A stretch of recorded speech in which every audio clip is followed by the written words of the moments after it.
Hello student and welcome to the 34th lecture for class 10th mathematics nurture. Myself is Tabib Siddiqui from RG Academy, and as you know that we have started a chapter called arithmetic progression, and उसकी जो theory थी वो हमने I think उसमें कुछ भी ऐसा है नहीं जो हमने छोड़ा हो, सब कुछ कवर कर लिया है। और आज की क्लास में जैसे कि हमने डिसाइड किया था, we are going to start with the NCERT exercises.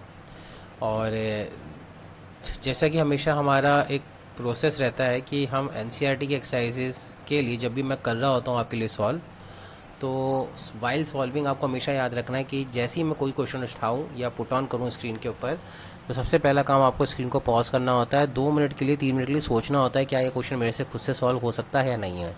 और जिन बच्चों ने एनसीईआरटी पहले ही कर रखी है, यानी जैसे मैंने कहा था कि आप लोग एनसीईआरटी कर सकते हैं, तो उन लोग के लिए भी एक अच्छा मौका है कि अपनी एक प्रैक्टिस को दोबारा दोहरा लिया जाए साथ में, ठीक है। तो उससे आपके लिए और पक्का हो जाएगा। जैसे कि मैं हमेशा कहता हूँ कि एनसीईआरटी इज़ द बेस, और इस बार तो और बेस हो जाएगी क्योंकि इस बार पेपर भी एनसीईआरटी से ही बनने वाला है पूरा एग्जैक्ट। तो जितना एनसीईआरटी के क्वेश्चंस आपको याद रहेंगे, उसके आंसर्स, उसकी प्रैक्टिस, उसके स्टेप्स वगैरह याद रहेंगे, तो एग्ज़ाम में आपका प्रेजेंटेशन वर्क ज़्यादा अच्छा बनेगा क्योंकि आपको टाइम भी ज़्यादा मिलेगा, ठीक है। तो इस तरह से आप अपनी स्ट्रेटेजी बना सकते हैं अपने एग्ज़ाम के लिए, बोर्ड एग्ज़ाम के लिए। तो एनसीईआरटी थ्योरी के नाम पे जो हम पढ़ चुके हैं कि एपी कहते किसे हैं। पहली चीज़ तो कि कॉमन डिफरेंस जो होना चाहिए कोई भी को कॉन्जिक्यूटिव टर्म्स का, वो कांस्टेंट होना चाहिए, है ना, वो हमेशा कांस्टेंट आना चाहिए। फिर हमने ये देखा था कि general term of an AP कैसे लिखी जाती है। तो nth टर्म अगर उसमें एपी के अंदर n टर्म्स है तो कोई भी nth टर्म कैसे लिखी जाएगी, a n equals to a plus n minus one times t. ये हमने पहली चीज़ हमने देखी थी, है ना। ये फर्स्ट टाइप था थ्योरी के अंदर। यहाँ पे ए जो है फर्स्ट टर्म है, एन नंबर ऑफ टर्म्स है, डी आपका कॉमन डिफरेंस है कोई भी दो कॉन्जिक्यूटिव टर्म्स का, और ए एन जो टर्म आपको निकालनी है। इसी तरह sum of n nth term, sum of n terms of n A P, वो फॉर्मूला है n/2 ए प्लस लास्ट टर्म यानी ए एन, और इसी को लिखा जा सकता है n/2। अगर ए एन की वैल्यू यहाँ से उठा के यहाँ रख दें इस एक्सप्रेशन में, तो ये बनेगा 2a plus n minus one times T. तो दोनों ही तरीके से फॉर्मूले से निकाल सकते हैं। तो based on that let us start with NCERT exercises, कि देखते हैं कि क्या हमारे पास है करने को। तो एनसीईआरटी की जो एक्सरसाइज है वो पहली एक्सरसाइज है एक्सरसाइज 5.1, क्योंकि चैप्टर का नाम 5 है तो 5.1 से एक्सरसाइज स्टार्ट हुई है। अब क्वेश्चन जो पहला है वो असर्शन एंड रीजनिंग का है, यानी कोई सॉल्वेशन नहीं है, सिंपल सा आपको ये बताना है जो इसने क्वेश्चन को पूछा है। In which of the following situation does the list of a number involve make an arithmetic progression and why. ये कह रहा है कि ये कौन सा सिचुएशन ऐसी है जो एपी की सिचुएशन बनेगी और क्यों बनेगी। तो पॉज करिए, सोचिए, ठीक है ना। तो मैं तो बिना पॉज के ही रुकूंगा क्योंकि आपको पॉज करना है, आपको मुझे रोकना है। ओके, फर्स्ट क्वेश्चन है पहला part, the taxi fare after each kilometre, the taxi fare after each kilometre when the fair is rupees 15 for the first kilometre and 8 for each additional kilometre. ठीक है, यानी पहले किलोमीटर के लिए तो 15 रुपये दे दिए स्ट्रेट फॉरवर्ड। अब जैसी कोई सेकंड जैसी फर्स्ट किलोमीटर कवर होने के बाद 2 किलोमीटर कवर करेगा तो उसको कितना देना पड़ेगा, 8 रुपये। उसके बाद कितना देना पड़ेगा, 8 रुपीज़ ही हर सब्सिक्वेंट किलोमीटर के लिए, यानी इसके बाद भी इसको कितना देना पड़ेगा, 8 रुपये। बात समझ रहे, उसके बाद भी कितना देना पड़ेगा, 8 रुपये। तो इसके आप नोटिस करें कि ये जो है ये एपी नहीं बन रही है। ये भी क्यों नहीं बन रही है, क्योंकि हर सब्सिक्वेंट किलोमीटर पे, हर एडिशनल किलोमीटर पे उसको कितना देना, 8 रुपीज़ ही देना है, यानी जो पैसा देना है वो नहीं बढ़ रहा है, किलोमीटर बढ़ रहा है। तो ये कमेंट किसके बारे में करने को कह रहा था हमसे, टैक्सी फेयर करने के बारे में कमेंट करने को कह रहा था। तो टैक्सी फेयर जो हो रहा है वो अपना कांस्टेंट डिफरेंस से इंक्रीज नहीं हो रहा है, टैक्सी फेयर तो कांस्टेंट ही रहेगा, हर 8 रुपये बस में ऐड होता चला जाएगा। बात समझ रहे हैं, हर किलोमीटर पे 8 रुपये बस ऐड होगा। ऐसा नहीं कि पहले किलोमीटर पे 8 रुपये ऐड हुआ, फिर उसके बाद 10 रुपये ऐड हुआ, उसके बाद 12 रुपये ऐड हुआ, उसके बाद 14 रुपये ऐड हुआ है। कोई सीक्वेंस इंक्रीजिंग ऑर्डर में एडिशन नहीं है, एक कांस्टेंट एडिशन है। और कांस्टेंट एडिशन भी सब पिछले वाले टर्म पे कांस्टेंट एडिशन नहीं है, वो as a new constant term ही एक आएगी 8 रुपये। बात समझ रहे हैं, तो ये एपी नहीं है, this is not an AP, ठीक है ना। ये हमारी पास सिचुएशन एपी की नहीं बनेगी। सेकेंड देखिए, the amount of air present in a cylinder, ठीक है, when A vacuum pumps remove 1/4 of the air remaining in a cylinder eight A time. ये तो बिल्कुल ही एपी नहीं है, इसमें तो कुछ भी नहीं है। ये कह रहा है कि एक एयर थी सिलेंडर के अंदर, ठीक है ना, अब वैक्यूम ने 1/4 ऑफ द एयर हटा दी वहाँ से, ठीक है। तो 1/4 ऑफ द एयर अगर रिमूव कर दी है, एट ए टाइम रिमूव कर रहा है ना, एट ए टाइम, देखो, यानी 1 घंटे के अंदर वैक्यूम वैक्यूम जो है, वैक्यूम क्लीनर जो भी है, वैक्यूम रिमूवल, वो 1/4 of the total quantity remove कर रहा है। सपोज करो V क्वांटिटी थी एयर के अंदर, मतलब उसके अंदर, तो 1 घंटे बाद आफ्टर 1 आवर कितनी क्वांटिटी बचेगी? आफ्टर वन आवर इसमें से 1/4 रिमूव कर दिया तो कितना बचेगी? 3/4 V माइनस 1/4। अब आफ्टर 1 आवर इसमें अगेन हमने क्या रिमूव किया? आफ्टर 1 आवर अगेन इसमें से 1/4 रिमूव कर दिया, तो इसका 1/4 यानी 3/4 ऑफ V का 1/4 में से माइनस कर दो, यही क्वांटिटी बचेगी। बात समझ रहे हैं? तो ये कितना आ जाएगा? 3/4 टाइम्स 3/4 ऑफ V, ये आ जाएगा। इस टाइप का एक्सप्रेशन बनेगा। तो ये नोटिस करें कि आफ्टर सब्सिक्वेंट एडिशन, यानी हर 1 घंटे के बाद आप नोटिस करेंगे कि ये 0 आवर के अंदर सिचुएशन थी, ये 1st आवर के अंदर सिचुएशन थी, 2nd आवर के अंदर सिचुएशन थी, यानी ये कह सकते हैं फर्स्ट टर्म है, ये सेकंड टर्म है। तो आप नोटिस करो, फर्स्ट टर्म तो अपन ने निकाल ली कि 1 घंटे बाद कितना एयर बची, इतनी बची। उसके 1 घंटे बाद ये बची हुई एयर का 1/4 रिमूव होगा, तो इस बची हुई एयर का 1/4 तो ये होता है, तो इसमें से ये माइनस करोगे तो और बची हुई एयर आ जाएगी, तो ये 1 और घंटे के बाद की एयर बचेगी। तो आप नोटिस करोगे ये और ये, इन दोनों कॉन्जुगेटिव टर्म का डिफरेंस कांस्टेंट नहीं है। ये कितना आ रहा है? ये आप नोटिस करोगे ये आ रहा है, ये तो 3/4 टाइम्स ही हो गया, उसका टाइम्स थोड़ी होता है, डिफरेंस होता है कॉन्जुगेटिव टर्म्स का। बात समझ रहे हैं? तो ये भी एपी नहीं बनेगी, ये भी सिचुएशन एपी की नहीं बनेगी। अगर आपको क्लियर हो रहा है तो मुझे प्लीज़ कंफर्म करिएगा, नहीं हो रहा है तो मुझसे आज ज़रूर पूछिएगा, ठीक है। फर्स्ट क्वेश्चन भी समझ में ईजी है, सेकंड भी ईजी है। नाउ अब क्वेश्चन है क्वेश्चन नंबर 3। क्वेश्चन नंबर 3 कह रहा है the cost of digging a well every metre of digging, यानी हर मीटर पे डिगिंग की कॉस्ट क्या होगी, हर मीटर पे। When it cost 150 for the first metre and rises by 50 for each subsequent metre. ये एपी है। कैसे? देखो, ये कह रहा है कि हमने डिगिंग करना स्टार्ट करा, ठीक है। ये हमने सपोज करो 1 मीटर तक खोद दिया। 1 मीटर तक जब आप इसको डिग आउट करेंगे तो आपको इनिशियल 1 मीटर के लिए तो आपको 150 रुपीज़ देना पड़ेगा, ठीक है। अब सपोज करो मैंने 1 मीटर और खोद डाला, यानी टोटल कितना हो गया? 2 मीटर्स, ठीक है ना। ये 1 मीटर पहले खोदा था और 1 मीटर वापस से खोदा, तो टोटल 2 मीटर हो गया। तो ये एडिशनल कॉस्ट है ना, ये 50 रुपीज़ से हर बार राइज हो जाएगी, यानी अब मुझे कितना और एडिशन देना पड़ेगा? 150 में 50 ऐड करके ऐड देना पड़ेगा, तो ये 200 हो जाएगी। बात समझ रहे हैं? यही कह रहा है क्वेश्चन।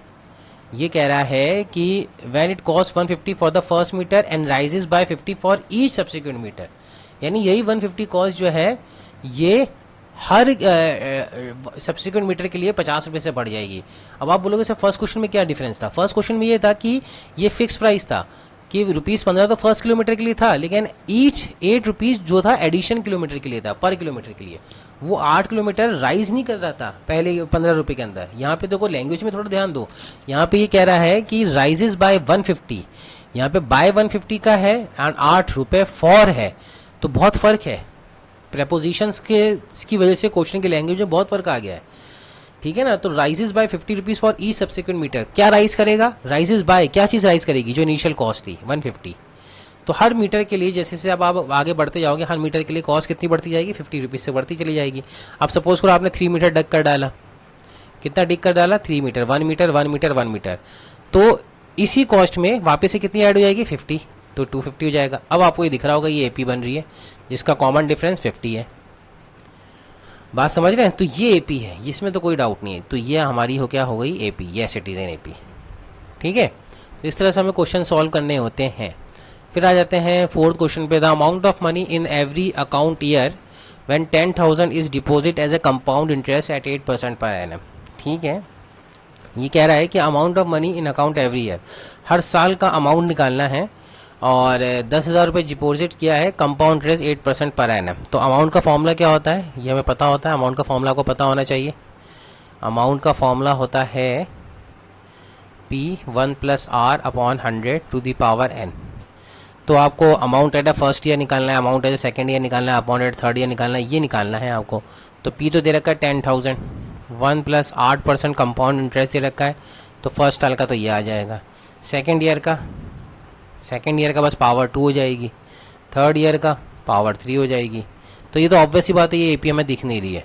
इन दोनों का डिफरेंस और इन दोनों का डिफरेंस बिल्कुल भी इक्वल नहीं आएगा, यानी A2 - A1 निकालोगे कॉन्जुगेटिव टर्म और A3 - A2 निकालोगे ठीक है, तो ये इक्वल नहीं आएगी, कहीं से भी आपको दिख रहा है ये इक्वल नहीं आएगी। आप चाहे निकाल के दे सकते हो क्योंकि मल्टीप्लिकेशन वाली टर्म्स है ना, तो बट ऑब्वियस ही बात है ये इक्वल नहीं आनी चाहिए। फिर भी एक बार आपके लिए तसल्ली के लिए हम निकाल के देख लेते हैं। तो A2 माइनस A1 कितना होता है, 10,000 है, वो कॉमन आ जाएगा, और 1 प्लस 8/100 ये भी कॉमन आ जाएगा, तो अंदर बचेगा 1 प्लस 8/100 माइनस 1। ठीक है, तो ये 1 से 1 कैंसिल हो जाएगा, तो 8/100। और A3 माइनस A2 कितना होगा, A3 में 10,000 1 प्लस 8/100 का स्क्वायर कॉमन आ जाएगा, तो यहीं से ये टर्म एक्स्ट्रा कॉमन आ रही है, तो यहीं से ही ये क्वेश्चन गलत हो गया, यानी इक्वल तो नहीं होगा। ठीक है, तो ये भी क्या होगी, नॉट एन AP। ठीक है, नॉट एन AP, तो इसमें सिर्फ एक ही AP है, वो कौन सा है, थर्ड पार्ट। तो इस तरह से हमारा पहला क्वेश्चन कंप्लीट हुआ है, जिसमें एक गिवन रियल प्रैक्टिकल सिचुएशन थी, उस प्रैक्टिकल सिचुएशन के बारे में डिस्कस करना था कि वो AP होगी या नहीं होगी। ठीक है, आई होप सो कि ये क्लियर होगा। नेक्स्ट क्वेश्चन है कि क्वेश्चन नंबर 2, तो अब स्ट्रेट फॉरवर्ड फॉर्मूला स्ट्रेटेजी पे क्वेश्चन है। क्वेश्चन नंबर 2 कह रहा है कि write the first 4 terms of an AP when the first term and common difference are given as follows. तो पहली टर्म 10 है और कॉमन डिफरेंस भी 10 है, तो बस हर टर्म में 10 ऐड करते जाओ। पहली टर्म 10 हो गई, फिर 20 हो गई, फिर 30 हो गई, फिर 40 हो गई, तो ये फर्स्ट 4 टर्म्स हो गई। अब जो कॉमन डिफरेंस 0 है, तो -2 में 0 ऐड करो तो -2, फिर 0 ऐड करो तो -2, फिर 0 ऐड करो तो -2, फिर 0 ऐड करो तो -2, लाइक दिस आ जाएगी। बात समझ रहे हैं। इसी तरह पहली टर्म 4 है, कॉमन डिफरेंस -3 है, तो 4 में -3 ऐड किया तो 1 में -3 ऐड किया तो -2 में -3 ऐड किया तो -5, ये आ जाएगा। समझ में आ रहा है। इसी तरह -1 में हाफ ऐड किया तो -1 में हाफ ऐड किया तो -हाफ में हाफ ऐड किया तो 0 में हाफ ऐड किया तो हाफ, लाइक दिस, ये भी AP बन गई है। बिल्कुल सिंपल है। जैसा वो AP का मतलब क्या होता है कि पहली टर्म में कॉमन डिफरेंस ऐड करते चले जाओ हर टर्म के साथ, तो आपको नेक्स्ट टू नेक्स्ट टर्म मिलती चली जाएगी। बहुत अच्छे से डिस्कस किया हुआ इन चीज़ों को हमने स्टार्टिंग के लेक्चर में ही, जब हमने AP स्टार्ट किया था। आई थिंक लास्ट लेक्चर के अंदर हमने जब AP स्टार्ट किया था, तो उस लेक्चर के अंदर भी मैंने ये बताया था कि AP के अंदर कॉन्जिक्यूटिव टर्म्स लिखी कैसे जाती हैं, टर्म्स डिसाइड कैसे होती हैं, ये सारी चीज़ें हमने डिस्कवर की थी।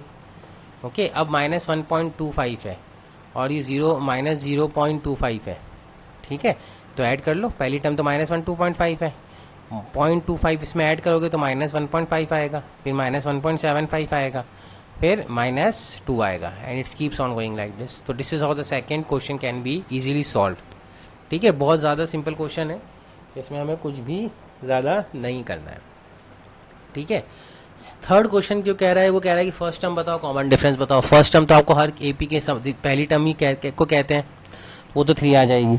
और कॉमन डिफरेंस क्या होता है, कोई भी कॉन्जिक्यूटिव टर्म का डिफरेंस ले लो, जैसे -1 और 1 ले लिया, ये कॉन्जिक्यूटिव टर्म्स है एक के बाद एक, तो -1 यानी सेकंड -1 करना है अपने को, तो -1 कितना होता है, -2, तो ये कॉमन डिफरेंस आ जाएगा। ठीक है, इधर देखो A की वैल्यू -5 आ गई फर्स्ट टर्म, और D जो होगा कोई भी दो कॉन्जिक्यूटिव टर्म, जैसे 3, चलो 7 और 3 ले लो, तो 7 - 3 कितना होता है, 4, तो ये कॉमन डिफरेंस 4 आ जाएगा। कोई बच्चा कहेगा सर 3 - 7 कर सकते हैं क्या, नहीं। कॉमन डिफरेंस निकालने के लिए next term minus previous term किया जाता है, next term minus previous term, इस तरह से कॉमन डिफरेंस निकाला जाता है। ठीक है, थर्ड क्वेश्चन के अंदर देखते हैं। थर्ड क्वेश्चन के अंदर आप नोटिस करो पहली टर्म तो हो गई 1/3। ठीक है, अब कॉमन डिफरेंस निकालने के लिए कोई भी next term minus previous term कर लो, तो सेकंड माइनस थर्ड कर लो, तो 5/3 माइनस 1/3, 5/3 माइनस 1/3, ये कितना हो जाएगा 4/3, तो कॉमन डिफरेंस आ जाएगा 4/3। ठीक है, तो ये थर्ड क्वेश्चन भी हो गया है। फोर्थ क्वेश्चन पहली टर्म 0.6 है, और D निकालने के लिए आप कोई भी माइनस कर लो, 1.7 माइनस 0.6 ही कर लो, तो आपको 1.1 मिल जाएगा कॉमन डिफरेंस, ये आंसर हो जाएगा। तो ये थर्ड क्वेश्चन बहुत ही सिंपल क्वेश्चन है, इसका आंसर ऐसे निकलेगा। ठीक है, अब आ जाते हैं फोर्थ क्वेश्चन पे, which of the followings are the AP। इसमें भी यही निकालना है कि कौन सी, ये बताना है कि AP कौन सी है। AP की डेफिनेशन आपको क्लियर होनी चाहिए। AP की डेफिनेशन क्या होती है, कोई भी दो कॉन्जिक्यूटिव टर्म्स का डिफरेंस कांस्टेंट आना चाहिए, यानी नेक्स्ट माइनस प्रीवियस कांस्टेंट आना चाहिए। ठीक है, नेक्स्ट माइनस प्रीवियस कांस्टेंट आना चाहिए। अगर ऐसा है तो जो डिफरेंस है उसको कॉमन डिफरेंस कहते हैं। ठीक है, ये चीज़, और फिर 3 टर्म्स और लिख सकते हो, तो जैसे 2, 4, 8, 16, तो 2, 4 - 2 भी कितना आ रहा है, 2 आ रहा है, 8 - 4 कितना आ रहा है, 4 आ रहा है, तो नॉट एन AP। भाई एक जगह डिफरेंस कॉन्जिक्यूटिव टर्म का 2 आ रहा है, एक जगह कितना आ रहा है, 4 आ रहा है, तो ये AP नहीं है। क्या है बाद में देखेंगे 11th क्लास में, ये भी इस सीरीज़ को भी कुछ कहते हैं, लेकिन क्या कहते हैं वो बाद में देखेंगे। ठीक है। अब इसी तरह आ जाते हैं 2 और 5/2 और 3 और 7/2। तो 5/2 माइनस 2 करो, ठीक है, वो कितना आ रहा है, वो आ रहा है 1/2। इसी तरह 3 माइनस 5/2 करो, वो कितना आ रहा है 1/2। और 7/2 माइनस 3 करो, 7/2 माइनस 3, वो भी कितना आ रहा है 1/2। तो ये एपी है, बिल्कुल है, जिसका कॉमन डिफरेंस कितना है, हाफ है। ठीक है, कॉमन डिफरेंस अगर कांस्टेंट आता है तो वो एपी कहलाती है स्टूडेंट, ये याद रखना। और 3 और टर्म लिखनी है तो 7/2 में हाफ ऐड कर दो तो कितना हो जाएगा, 4 हो जाएगा। यानी 0.5 ऐड कर दो, 4 में और 0.5 ऐड कर दो तो 9/2 हो जाएगा। 9/2 में और 0.5 ऐड कर दो तो 10 हो जाएगा, सॉरी 5 हो जाएगा। ठीक है, तो इसकी इस 7/2 के बाद आएगा आपका 4 के बाद आएगा 4.5, उसके बाद आएगा 5। ये 3 एडिशनल टर्म आ गई। कह रहे हैं ना राइट 3 मोर टर्म्स, क्वेश्चन नंबर 4 में रीड आउट करिए लास्ट की लाइन, राइट 3 मोर टर्म्स। तो उसके बाद की भी 3 टर्म लिखनी है अपने को। फिर आ जाते हैं नेक्स्ट क्वेश्चन, नेट इज -1.2 -3.2 -5.2 -7.2। कर लो डिफरेंस लेके देख लो। -3.2 माइनस ऑफ -1.2 तो कितना आ रहा है, यह आ जाएगा 2 - 2 0, 3 - 1 2। तो कॉमन डिफरेंस 2 आ रहा है यहाँ से। तो यहाँ से भी कॉमन डिफरेंस कितना आ रहा है, ये आ रहा है, सॉरी कॉमन डिफरेंस यहाँ से -2 आएगा, है ना। और यहाँ से भी कॉमन डिफरेंस -2 ही आ रहा है, तो -2 ही है कॉमन डिफरेंस। ठीक है, सी डी जो है इसका थर्ड पार्ट का भी क्या है -2। तो इसके बाद की भी एपी की टर्म लिख लेते हैं। -2 ऐड कर दो तो -9.2 जाएगा, -11.2 जाएगा, -13.2 हो जाएगा। ये 3 टर्म्स लिख दी हमने, ये भी एपी है।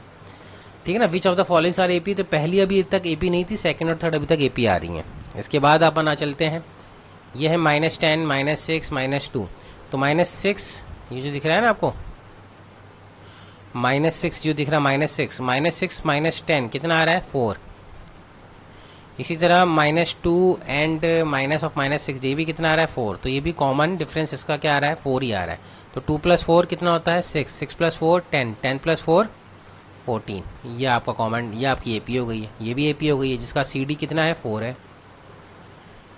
ठीक है, कोई भी डाउट नहीं है, आई थिंक बहुत सिंपल चल रहा है। सिर्फ एपी ये बताना है कि एपी कौन सी है कौन सी नहीं है। तो एपी बताने के लिए बस तो कॉमन डिफरेंस फाइंड करना ही होता है। उसके बाद तो मैं आपको कुछ भी बोलूँ, आप कुछ उसमें हर चीज़ निकाल सकते हो, sum of the terms, nth term, 16 term, 3 more term, कुछ भी निकालो, आप निकाल सकते हो।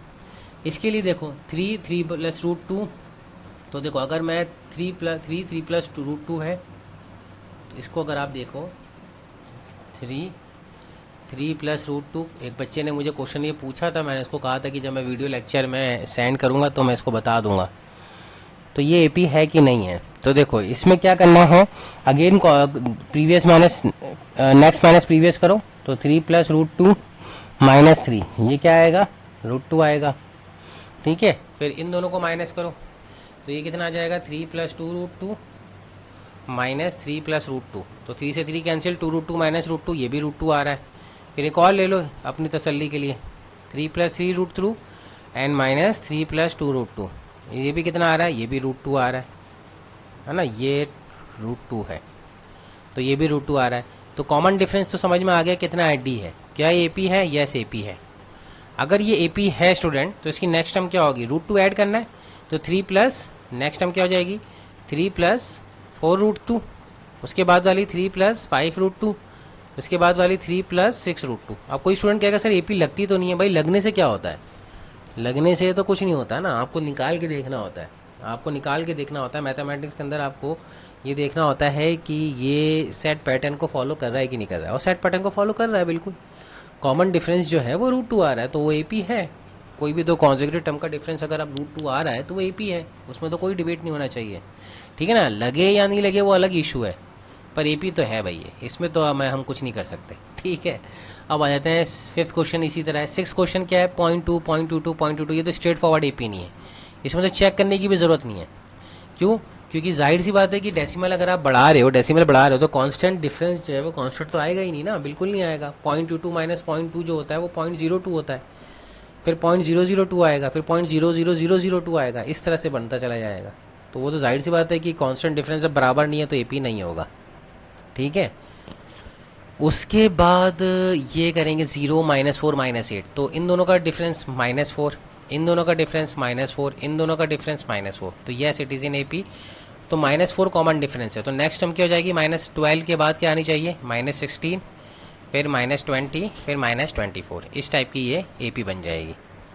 ठीक है, उसके बाद 7th वाला सोच के बताओ कि 7th वाला AP हो सकता है या नहीं हो सकता है। 7th क्वेश्चन, 7th वाला आई थिंक AP हो सकता है, इसमें भी कोई डिबेट नहीं रहनी चाहिए। 7th वाला AP इसलिए हो सकता है क्योंकि कांस्टेंट टर्म, कॉन्जिक्यूटिव टर्म का डिफरेंस 0 आ रहा है, यानी D क्या आ रहा है, 0 आ रहा है। D भले ही 0 हो सकता है, कोई दिक्कत नहीं है, तो वो तो कांस्टेंट AP हो जाएगी, यानी सारी टर्म इसकी क्या हो जाएगी, -12, -12, -12। तो D अगर 0 आ गया तो भी AP है, ठीक है ना, उसको भी AP कहते हैं जिसका कॉमन डिफरेंस क्या हो, 0। ये क्लियर होना चाहिए, होपफुली आपको क्लियर होगा। इसके बाद जैसे नेक्स्ट क्वेश्चन करें तो फिर है 1, 3, 9, 27। जाहिर सी बात है ये 2 आ गया, ये 6 आ गया, ये 18 आ गया, तो ये तो AP नहीं है, बिल्कुल भी AP नहीं है, ठीक है ना, कॉमन डिफरेंस ही कांस्टेंट नहीं आ रहा है। फिर 2a - a, ये a होगा, 3a - 2a, ये होगा, 4a - 3a, ये भी a होगा, तो कॉमन डिफरेंस D तो हो गया a। नेक्स्ट टर्म आ जाएगी 5a, 6a, 7a, ए ऐड करते रहो। नेक्स्ट टर्म के लिए बस क्या करना होता है, जैसे कि मुझे एक टर्म दी हुई है ना, 4th टर्म, तो 5th टर्म निकालने के लिए 4th टर्म में कॉमन डिफरेंस ऐड कर दूंगा। मार्क माई वर्ड अगेन, देखिए अगर मैं कोई चीज़ जल्दी बोल के चले जाऊँ ना, तो मेरे सामने कोई स्टूडेंट नहीं है जो मुझे इंटरप्ट कर सके, है ना, मुझे बोल सके सर 1 मिनट आपने क्या बोला, मैंने ठीक से सुना नहीं। तो मुझे ऐसा बोलने वाला कोई अभी मेरे सामने नहीं होता है वीडियो लेक्चर्स के अंदर। तो उसका सोल्यूशन यही है कि अगर मैं कोई चीज़ जल्दी बोल जाऊँ ना, आपने मिस कर दी, स्किप आउट कर दी है, तो आप वापस से रिवाइंड करो और उसको प्ले करके देखो। वैसे जनरली यही होता है कि जब मुझे थोड़ा सा लगता है कि मैंने कोई चीज़ ज़्यादा तेज़ बोल दी है, तो मैं उसको 2 बार रिपीट कर देता हूँ। फिर भी आपके पास रिमोट कंट्रोल है, आप पीछे ले जाओ मुझे और वापस से सुनो मैंने क्या बोला है, ठीक है ना। और आजकल तो यूट्यूब पे वो वाली फैसिलिटी भी आ रही है कि आप थोड़ा सा स्लो मोशन में भी सुन सकते हो और फास्ट मोशन में भी सुन सकते हो, सारी फैसिलिटीज़ अवेलेबल है। अब देखो A, 2A, 3A, 4A, 5A, तो हमेशा याद रखो कि अगर मुझे 4th टर्म पता है और 5th टर्म निकालनी है, तो इसके अंदर क्या करेंगे, बस कॉमन डिफरेंस ऐड कर देंगे। 5th के बाद 6 निकालनी है, यानी नेक्स्ट टर्म AP की निकालनी होती है, तो बस कॉमन डिफरेंस प्रीवियस टर्म में ऐड कर दो। नेक्स्ट टर्म अगर निकालनी है तो कॉमन डिफरेंस प्रीवियस टर्म में ऐड कर दो, तो आपको नेक्स्ट टर्म मिल जाएगी। और फिर भी ये समझ में नहीं आता है तो फॉर्मूला परमा जिंदाबाद है, an = a + n - 1 = d। यानी अगर इसी AP की अगर मैं आपसे बोलूँ 99 टर्म क्या होगी, a 99, तो क्या होगी, पहली टर्म a है, 99 - 1 होगा 98, और कॉमन डिफरेंस कितना होगा, a है, तो 99 टर्म होगी 99 टाइम्स a, ये 99 टर्म तो होगी। तो कोई भी टर्म निकाल सकते हैं अगर आप लोगों को फॉर्मूला पता है, ठीक है। ये AP नहीं है क्योंकि कॉमन डिफरेंस कांस्टेंट नहीं है, इधर तो आएगा a² - a, इधर आएगा a³ - a², इधर आएगा a⁴ - a³, तो ये भी AP नहीं है, नॉट एन AP, ये भी नॉट एन AP।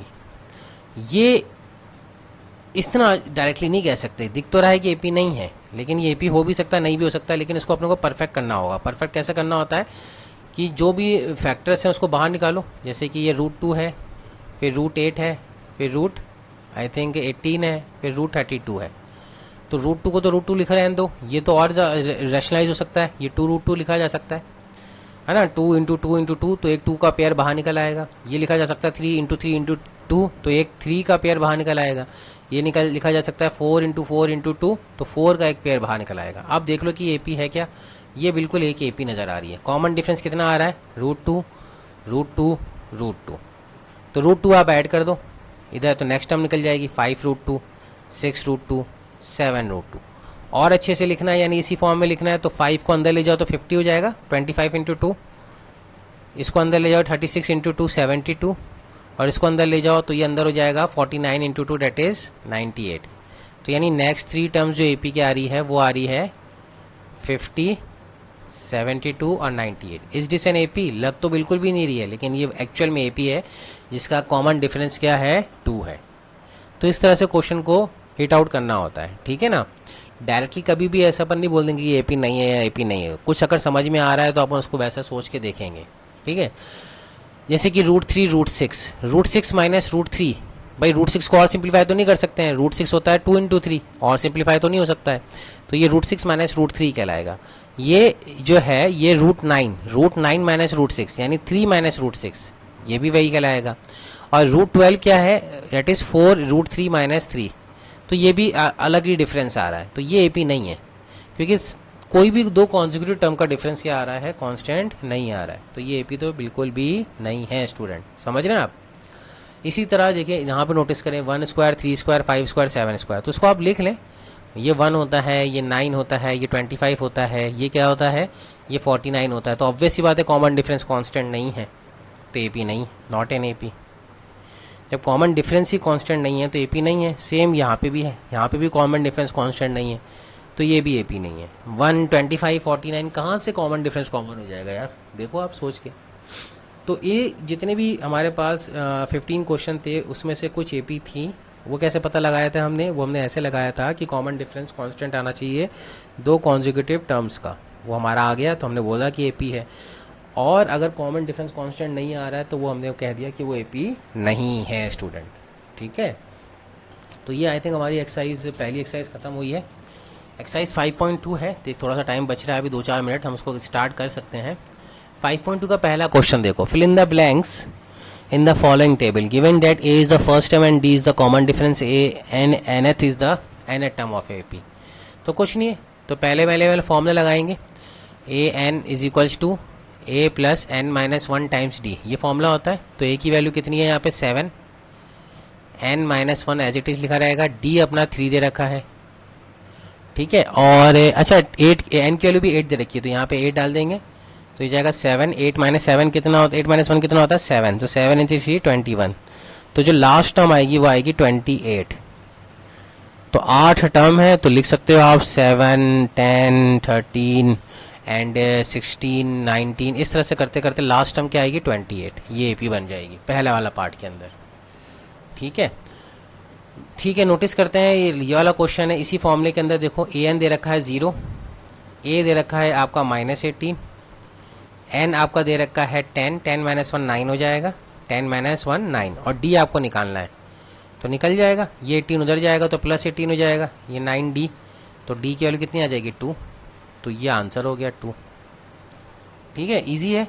इसी तरह यहाँ पे इस फॉर्मूले के अंदर देखो ए एन की वैल्यू दे रखी है -5, तो हमने पुट किया -5 इज इक्वल्स टू ए आपको निकालना है इस बार, n माइनस 1, n आपको दे रखा है 18, 18 माइनस 1 17 होता है, और माइनस डी ये हो जाएगा -3, तो ये हो जाएगा आपके पास a इज इक्वल्स टू, यहाँ से आ जाएगा a is equals to 17 into -3 that is 51, 51 को LHS में लेके जाओ तो 51 minus 5 that is equals to 46, तो ये आपकी 46 जो आ गई पहली टर्म आ गई, ठीक है, इसमें भी कोई इशू नहीं है, सिंपल है। अब देख लो ए एन दे रखा है 3.6, ठीक है, ए एन फॉर्मूले का अंदर पुट कर दिया, ए की वैल्यू दे रखी है -18.9 और प्लस n माइनस 1, n कितना दे रखा है वो तो निकालना है हमें, कितनी नंबर ऑफ टर्म है, और d दे रखा है 2.5, ठीक है, कोई इशू नहीं है। तो -18.9 को उधर ले जाओ तो प्लस 18.9 हो जाएगा, तो 18.9 प्लस 3.6, तो 9.96 15 होगा, और ये हो जाएगा 9 3 12, ठीक है, तो 22.5 आ जाएगा ये, है ना, 9 6 15 और 4 8 12 और 22.5 आएगा, ठीक है, 22.5 is equals to n minus 1 times 2.5, तो अब 2.5 है एंड 225 है, तो पॉइंट हटा दो तो 0 0 नीचे से 10 10 कैंसिल हो जाएगा, और 25 9 सा होता है 225, तो ये n minus 1 is equals to 9 आ जाएगा, 2.5 इंटू 9 करोगे तो 22.5 ही आएगा, ऐसे भी करके कर सकते हो। तो n की वैल्यू यहाँ पे कितनी आ जाएगी 10 आ जाएगी, सिंपल। और लास्ट पार्ट देखो, लास्ट पार्ट क्या कह रहा है, ए एन आपको निकालना है, ए आपको 3.5 दे रखा है, एन आपको 105 दे रखा है, 105 माइनस 1 इंटू कॉमन डिफरेंस 0 दे रखा है, तो कॉन्स्टेंट ए पी है, यानी इसकी सारी टर्म क्या होगी 3.5 3.5 3.5 3.5, क्यों, क्योंकि कॉमन डिफरेंस ही 0 आ रहा है। तो इस तरह से हमने एक्सरसाइज 5.2 स्टार्ट करी, और पहला क्वेश्चन तो फॉर्मूला बेस्ड क्वेश्चन था जिसमें से बस वैल्यूज पुट करनी थी, फिर भी डाउट रहता है, समझ में नहीं आता है, परेशानी होती है, तो हमेशा की तरह याद रखो, there are 3 methods, share the question on the WhatsApp, I will provide you the solution, if you are not satisfied then call me, we will have an audio chat, even if you are not satisfied then you have the option to schedule a Zoom session with me personally, there I will help you out in solving the question. So we are going to meet in next class. Thank you for listening for today's lecture. Take care. Bye.